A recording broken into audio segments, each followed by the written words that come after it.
Hola amigos, ¿cómo están? Qué alegría volver a encontrarnos en esta séptima temporada del programa Cristonautas, que con tanta amabilidad EWTN nos pone a disposición para llegar a sus hogares con estas enseñanzas que estamos aprendiendo del Padre Dempsey Rosales Acosta. Padre Dempsey, muchísimas gracias por estar con nosotros, por su valioso tiempo, por su sabiduría y por todo lo que nos enseña. No, muy agradecido, es una bendición estar aquí con ustedes, Ricardo. Gracias. Padre, en el programa anterior conversamos sobre Saulo de Tarso en Damasco, que empezó después de su encuentro con Jesús y del bautismo que recibió por parte de Ananías, que no sabemos cuánto tiempo duró ese tiempo de la caída de esas escamas, ahora ver la luz de la fe desde el Antiguo Testamento. Yo prefiero llamarlo el Primer Testamento, ¿no? Yo también. Ah, usted también. Sí. El Primer Testamento y el Nuevo Testamento, porque hay un Primer Testamento que no podemos ignorar. Un cristiano no puede ignorar las Sagradas Escrituras con los libros del Antiguo Testamento, ¿verdad? Claro que no, imposible. De hecho, para Pablo, recuérdense que cuando Pablo se convirtió al cristianismo, no existían los evangelios todavía. Claro. No existía el Nuevo Testamento. Para Pablo, las Sagradas Escrituras, las únicas Sagradas Escrituras, es lo que nosotros hoy llamamos el Antiguo Testamento, de manera común. Esa es la Escritura para Pablo. Esas son las sagradas letras que Pablo utilizó para reflexionar el misterio de Jesús con su nueva fe y con los conocimientos que obtuvo encontrándose con los otros cristianos. Muy importante eso. Por eso es imposible hablar de Pablo y diciendo, bueno, vamos a eliminar el Antiguo Testamento. No. De hecho, uno de los autores que más menciona de manera explícita o implícita el Antiguo Testamento es Pablo, en sus cartas. Cuando Pablo menciona el Antiguo Testamento, ¿lo haría desde la versión en hebreo? ¿O hay también menciones a la versión griega que se llama la versión de los 70 o de los Septuaginta? Exacto. Esta versión que después del mundo helenístico, del mundo griego, traducen los padres hebreos para sus hijos y nietos que hablaban solo griego. ¿Él usaría también esa versión en griego? Definitivamente sí. Utilizaba las dos, pero predominantemente la versión de la Septuaginta en griego. ¿Por qué? Porque escribía en griego y era a veces, seguramente tenía acceso a ciertas citaciones en griego y esa era la versión que utilizaba. Pero hay ciertas versiones que utilizaba la versión hebrea. Y Pablo juega con los dos idiomas dependiendo también de la comunidad, pero generalmente en griego, porque era más fácil, sobre todo para las comunidades cristianas a las que él se dirigía. Exacto, casi todas venían del mundo greco-romano, del mundo pagano. Interesante ese detalle. De hecho, hay libros deuterocanónicos, que nosotros decimos deuterocanónicos, que Pablo hace alusión a ellos en sus cartas. Y esos libros deuterocanónicos solo aparecen en la tradición griega alejandrina, es decir, la de los 70. Sí, sería muy bueno alguna vez hacer un programa específico sobre esas traducciones, porque creemos que había una sola Biblia. No, ahí había muchas copias. Yo digo que el pueblo de Israel fue un pueblo muy sabio y también muy culto, porque los niños chiquitos tenían que aprender a leer, por lo menos para leer a los 15 años frente a la comunidad. Poder leer, eran de los pocos pueblos que sabían o enseñaban a leer y escribir. Sí, sobre todo los fariseos. Los fariseos. Sí, eran muy dedicados, muy centrados en la educación de las nuevas generaciones. ¿Y Pablo era fariseo? Exacto, 100% fariseo. Mientras que los saduceos no, era otro grupo, era muy distinto, muy clasista, era solo entre ellos. Y para ser saduceo tenía que ser por línea sanguínea, muy interesante, mientras que los fariseos no. Y los fariseos eran los que hacían las primeras escuelas en las sinagogas, los llamaban las yeshiva, y allí para educar. Y prácticamente así es como ha sobrevivido el fariseísmo o la tradición farisea. En el mundo rabínico es a través de la educación. De ahí es donde vienen las grandes escuelas rabínicas, son los fariseos. Nosotros le llamamos hoy en día fariseo a una persona que dice una cosa y hace otra, como Jesús llamó fariseos también a ellos. Pero volvamos a Damasco. Entonces, Pablo tiene un fracaso absoluto en las sinagogas de Damasco. Sí. ¿Por qué? ¿Porque no aceptaron, lo creyeron a él como un traidor? Definitivamente. Damasco se convierte en, voy a utilizar términos míos personales, en el primer gimnasio cristiano de Pablo. En ese momento que Pablo por primera vez va a predicar la verdad sobre Jesús, su identidad como hijo de Dios, en un mundo hostil, en el mundo hebreo, en ese momento él por primera vez experimenta el camino del discipulado, el camino de la cruz. En el momento que se comienza a predicar a Jesús vivo y resucitado, inmediatamente hay persecución, inmediatamente hay riesgo de la vida. Es increíble. Y allí es donde Pablo entonces, él prueba su propia medicina.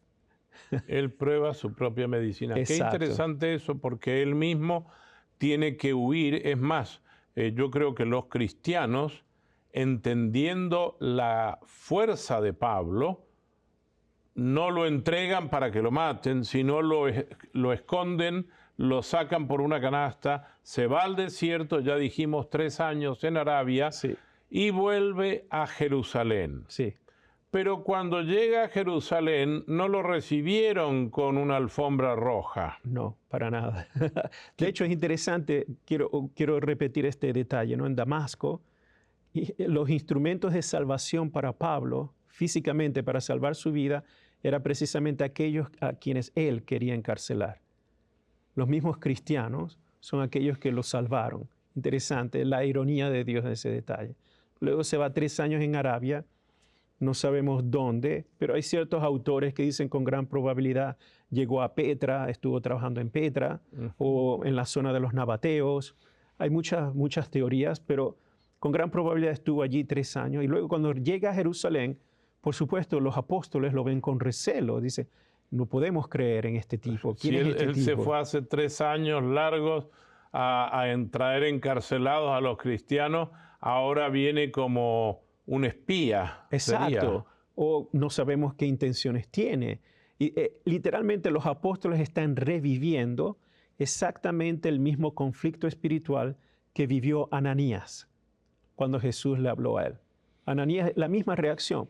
Pero ¿cómo voy a ir a ver a este Saulo si tiene poderes de las autoridades judías para eliminar a todos aquellos que proclaman tu nombre, Señor? Los apóstoles exactamente vivieron lo mismo. Y fue a través de la intercesión de otra figura particular, Bernabé. Bernabé es un santo hombre. A mí me gusta mucho la figura de Bernabé en el Antiguo en los Hechos de los Apóstoles. Siempre ha sido el intercesor de Pablo. De hecho, Pablo es aceptado en la comunidad cristiana por Bernabé. Pero Bernabé era miembro de los amigos de los apóstoles. Sí, definitivamente uno de los primeros cristianos, con gran probabilidad primera generación cristiano. Bernabé, por los textos bíblicos de los Hechos de los Apóstoles, tenía un contacto bastante directo con los apóstoles, pero también el Bernabé tenía un contacto bastante directo con la comunidad de Antioquía, pero Antioquía de Siria, que es muy importante. Ya. Una de las grandes comunidades, una de las cristianas fuera de Jerusalén, que luego eventualmente pasa a ser la comunidad de Pablo. Ya. Pero tenemos que irnos a capítulos 12, 13 de los Hechos de los Apóstoles. Pero entonces Bernabé es el que hace de intercesor, de puente. Bernabé es muy simpático. ¿Y por qué lo digo? Porque creo que Bernabé es el único, al menos explícitamente en los Hechos de los Apóstoles, que confió en Pablo 100%. Bernabé nunca, al menos el texto nunca dice, tenía dudas. Ananías sí, los apóstoles en Jerusalén sí, Bernabé no. confió. Y de hecho, Bernabé se vuelve en el abogado de Pablo para decir, este es su encuentro de vida con Jesús resucitado y esto es lo que ha sucedido. Prácticamente Bernabé se vuelve en la aseguración de Pablo para los apóstoles. Interesante. Es decir, cuando Bernabé habla a los apóstoles y les dice, yo sé que él predicó a Jesús en Damasco. Exacto. Yo sé que él fue perseguido en Damasco por los mismos judíos. Exacto. Es decir, él asegura, como dice usted, asegura que este Pablo es un Pablo nuevo, una Sí. persona nueva en Cristo. Es como la vida nueva en Cristo que nosotros hablamos siempre en el cristianismo. Sí, entonces yo siempre veo a Bernabé como el poder de la oración de intercesión. Siempre es aquel que sirve de abogado por el otro, y en este caso se convierte Bernabé en un instrumento del Espíritu Santo para que Pablo siga haciendo su misión dentro de la iglesia. Otra cosa interesante muy significativo es el respeto por la autoridad eclesial. Muy importante este detalle, porque Pablo se pudo haber quedado en Arabia o de allí irse, qué sé yo, a otra comunidad o a su tierra natal, pero no, importante era presentarse a los apóstoles.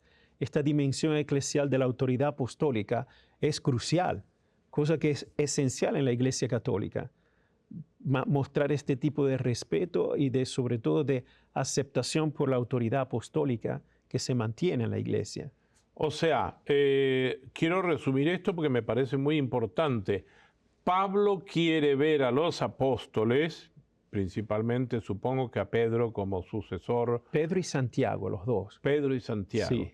Y los quiere ver y quiere presentarse ante ellos como uno que ha aceptado el camino de los nazarenos, que Exacto. estamos hablando todavía no hablamos de los cristianos, fue Exacto. un poquito después eso. Sí. Y los apóstoles con recelo lo recibieron, pero Pablo les explica. Pablo habla de su conversión con ellos. Exacto. Y ahí es donde comienza este diálogo de aceptación como miembros de la iglesia, pero ahora con la autoridad apostólica, que es crucial, porque muchas veces nosotros, sobre todo hoy en día, muchas veces decimos, no, este habla de Jesús, pero en la Iglesia Católica es crucial la autoridad eclesiástica, que tiene que dar el sí o el no, quien tiene que dar la aprobación o no, porque es muy delicado hablar en el nombre de la Iglesia. Hay que ser muy cuidadoso, sobre todo para mantener una doctrina sana en el momento de enseñar la doctrina de la Iglesia. Y es interesante ver este elemento paulino de aceptación apostólica, de respeto apostólico. Crucial. Sí, a mí, perdóneme que voy a hacer un paréntesis del mundo actual. No, hay claro. mucha gente que habla en nombre de la Iglesia, pero critican al sucesor de Pedro, Sí. critican a los obispos o critican a los sacerdotes. Y te inventan una doctrina que no es. Y a veces diciendo, esto es lo que proclama la Iglesia Católica, y voy yo al magisterio, a los documentos oficiales, y son malas interpretaciones del texto oficial. Claro. Es absurdo. No, absolutamente no. Esto es sumamente crucial. Yo quisiera que nos quedáramos en esta parte, nos falta todavía un poquito, pero en esta parte del programa, entendiendo que Pablo va a encontrar a los apóstoles en una actitud de sumisión. Sí, de obediencia. De obediencia, exacto. Y de servicio a la comunidad. O sea que él no es un hongo que salió en la lluvia por ahí. Exacto. Está dentro de la comunidad cristiana ahora. Exacto. Y él vive esa conexión intensamente. De hecho, una de las grandes características de la pastoral paulina es siempre atender y cuidar la iglesia en Jerusalén. Recuérdense que en aquel tiempo no es que no tenemos todo organizado como lo tenemos hoy en día, el Vaticano, no, el Papa en Roma, los dicasterios pontificios. Eso no existía en el primer siglo. El punto central para Pablo era Jerusalén, la autoridad de los apóstoles centrada allí. Y toda su vida misionera era para enfatizar, reforzar y cuidar a la comunidad de los pobres en Jerusalén. Por eso, en todas sus misiones, recaudaba fondos, ayudaba, se mantenía en contacto. Cuando regresaba de sus viajes, iba a Jerusalén, se purificaba, encontraba a la comunidad. Es siempre un estar conectado con la autoridad apostólica. Yo recuerdo en la iconografía oriental, bizantina sobre todo, que hay un icono que me gustaba mucho, que terminé regalándolo a alguien que quería mucho, que era el abrazo de Pedro y Pablo. Los dos, vamos a decir, enemigos entre sí, porque Pedro lo veía a Pablo como un enemigo y Pablo vería a Pedro como alguien que había roto la fe. Entonces, ese beso que se da en el ósculo sagrado que llaman, de entre Pedro y Pablo, ese icono me recuerda mucho a cómo debemos también reconciliarnos y que no somos los dueños de la verdad, que podemos reconciliarnos con hermanos y en eso consiste también, yo creo que un sano diálogo ecuménico para que reconozcamos la verdad de la Iglesia depositada en Pedro y los apóstoles y en los sucesores de Pedro y los sucesores de los apóstoles, que son los obispos. Exacto. De hecho, sí, por ejemplo, quizás luego vamos a hablar un poquillo sobre eso, pero estas tensiones entre Pablo y Pedro aparecen sobre todo en la carta a los Gálatas, pero está basado en esta división de los cristianos, los que son más judíos o de origen judío, y aquellos los que son de origen greco-romano o gentiles, y como una clase o una especie de forma de pensar quiere imponerse sobre la otra. Y allí Pablo tiene que hablar siempre la verdad del Evangelio. O sea, la cosa es no un contraste por dinámicas de poder, no, es un diálogo con la autoridad eclesiástica, pero siempre basándose en la verdad del Evangelio. En el momento que hay una desviación de la verdad del Evangelio, todo cristiano tiene el deber de proclamar la verdad del Evangelio, pero no mi verdad, no mi ideología, no mis intereses personales según esta corriente, no. Es allí donde está la esencia.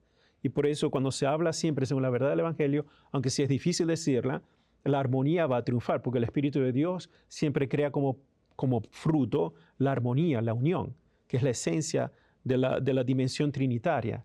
Las tres personas, aunque si son distintas, siempre están en una comunión armónica entre ellos, ¿no?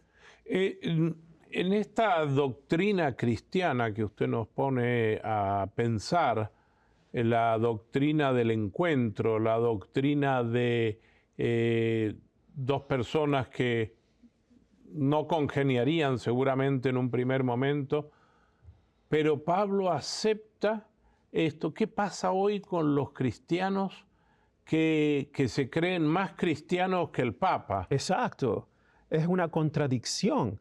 De hecho, es interesantísimo esto. Los apóstoles, ¿quiénes eran los apóstoles? Eran pescadores. Con gran probabilidad no tenían un nivel de educación alto. Quizás entre ellos el que era más educado era Mateo, porque si era un recaudador de impuestos, sabía leer y escribir, seguramente era bilingüe, porque estaba en la comunidad palestinense, pero al mismo tiempo tenía que escribir en griego o incluso latín para dar las cuentas de los impuestos. Claro. Pero no era versado en la ley, no era versado en las escrituras, en la tradición. De hecho, el más educado en cuanto a background, en cuanto a estudios sistemáticos organizados, era Pablo. Claro. Como se dice en inglés, hands down, Pablo 100%. Pero aún así, es allí donde viene el acto de humildad y de aceptación de la autoridad apostólica, independientemente. Si yo Pablo, tengo mucho más estudios que... Independientemente, yo acepto la autoridad apostólica porque es allí donde yo veo reflejada la voluntad de Dios en esta comunidad eclesial. Y esto es un principio en la Iglesia Católica, es el obsequio de mi mente y de mi corazón a la sabiduría de la Iglesia. Sí, hay gente aquí, es increíble, yo a veces escucho gente que ellos se colocan como el patrón universal del catolicismo y según su mentalidad o su ideología juzgan todo el resto. como si ellos fueran el punto máximo del catolicismo y todo se mide según la misura de la medida de ellos. Incluso el Papa. Es absurdo, es absurdo. Independientemente, el Espíritu Santo está presente en la comunidad apostólica, en el colegio de los cardenales, en la sucesión de Pedro, y aunque si yo, en mi limitada manera de aceptar una doctrina de la Iglesia, no la entiendo, yo tengo que hacer el obsequio de mi mente y mi corazón al Espíritu Santo para creer que Dios está hablando a través de ese magisterio, de esa institución eclesial, y es allí donde yo me convierto en un instrumento de Dios al servicio de la Iglesia, no al revés. No al revés. Esto es muy serio, muy serio. Me permite, padre, porque me da pie a hacerle una pregunta sustancial. La Iglesia, nosotros tenemos tres fuentes. Uno es las Sagradas Escrituras, primero y segundo o Nuevo Testamento, digamos. Sí. Pero también está la tradición de la Iglesia y el magisterio de la Iglesia, Sí.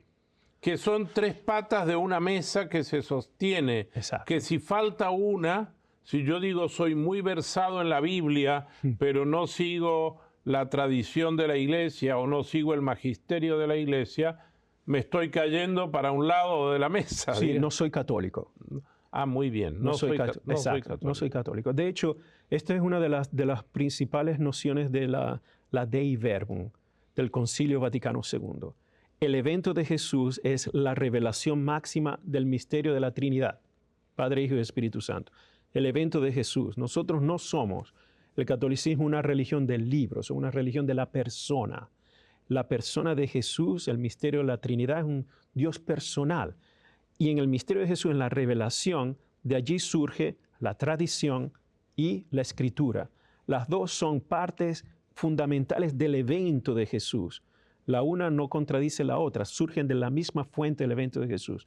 Y la iglesia, la comunidad eclesial, los apóstoles, quienes eran testigos oculares y que fielmente han transmitido, traditio, tradere, la verdad de Jesús fielmente de una generación a otra, ellos son los que tienen entonces la autoridad de interpretar, de educar según esa verdad, manteniendo la fidelidad al evento de Jesús.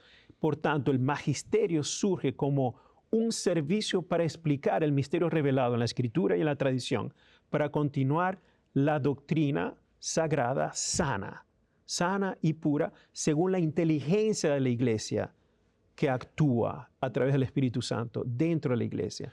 Yo no puedo, en conciencia, decir que mi inteligencia, mi comprensión es superior a la inteligencia que el Espíritu Santo ha dado en la tradición de la Iglesia, en el magisterio, por más de 2 milenios. Imposible. Ahora, nosotros, los teólogos, el teólogo católico es un servidor quien contribuye humildemente a continuar desarrollando la comprensión de este misterio que ha sido dado. No es el servicio del teólogo o del catequista es imponer mi comprensión como si fuera el punto máximo y después todo el resto gira alrededor de lo que yo pienso o lo que yo soy. Absolutamente no. De hecho, yo amo al Papa Francisco cuando dice en Evangelii Gaudium, dice muy bien que muchos cristianos asumen el poder moral o el estatuto moral hasta tal punto que ellos se vuelven el centro y utilizan su condición o comprensión moral de sí mismo como piedras para arrojar a otros que ellos no consideran aptos. Y esto va también a nivel no solo de moral, también va a nivel de doctrina, a nivel de comprensión, a nivel de imposición de lo que es la vida eclesial. Y Pablo es el típico ejemplo de lo contrario. Increíble. De llegar humildemente, con toda su sabiduría, Sí. a alguien que era un pescador, Exacto. pero que había sido elegido por Jesús como piedra de su iglesia. Absolutamente. Absolutamente. Y eso es bellísimo y es genial. Y es genial. Sí, sobre todo pensando que Pablo tenía ese nivel tan alto de estudios, Sí. llegar a ponerse al servicio de Pedro, que era un pescador, que era una profesión noble, pero no era... el típico erudita. Erudita, Y no claro. solo Pedro, los hijos de Zebedeo, Andrés, ¿no? Sí. Juan, todos ellos, Santiago, Juan, todos ellos pescadores, como te dije, ¿no? Quizás dentro del grupo original de los 12, el que tenía mejor educación era Mateo. Pero bueno, padre, el tiempo se nos va y me gustaría sintetizar esto con lo que usted ha dicho, que al ejemplo de Pablo, imitando a Pablo, nosotros tenemos que estar siempre sumisos al magisterio de la Iglesia, a la comprensión de la tradición de la Iglesia y a las Sagradas Escrituras en la interpretación, porque yo creo que todavía hay muchas cosas que, como el mundo va cambiando, habrá formas nuevas de decir la única y misma verdad, ¿verdad? Exacto. Pero tenemos que, a pesar de todo, utilizar la sabiduría de la Iglesia manifestada en la Escritura, en la tradición y el magisterio. Muy importante eso. Yo quisiera que para terminar este programa nos pudiera guiar una oración y una bendición a todos los que estamos escuchando a través de nuestras casas en este programa. ¿Cómo no? ¿Cómo no? En el nombre del Padre, y del Hijo, y del Espíritu Santo. Amén. Te damos gracias, Señor Dios del universo, por este momento de estudio, este momento de reflexión. Tú eres la fuente de todas las gracias y danos las gracias que necesitamos para ser humildes y ser instrumentos dignos de tu amor en cualquier lugar donde estemos. Te lo pedimos, oh Padre, por Jesucristo nuestro Señor. Amén. Que el Señor los bendiga siempre en el nombre del Padre, y del Hijo, y del Espíritu Santo. Amén. Padre Dempsey, muchísimas gracias por su sabiduría, por orientarnos siempre en la sana doctrina para interpretar las Sagradas Escrituras. En este caso, en esta temporada estamos hablando de San Pablo. Y bueno, gracias, Padre, y nos vemos en el próximo episodio.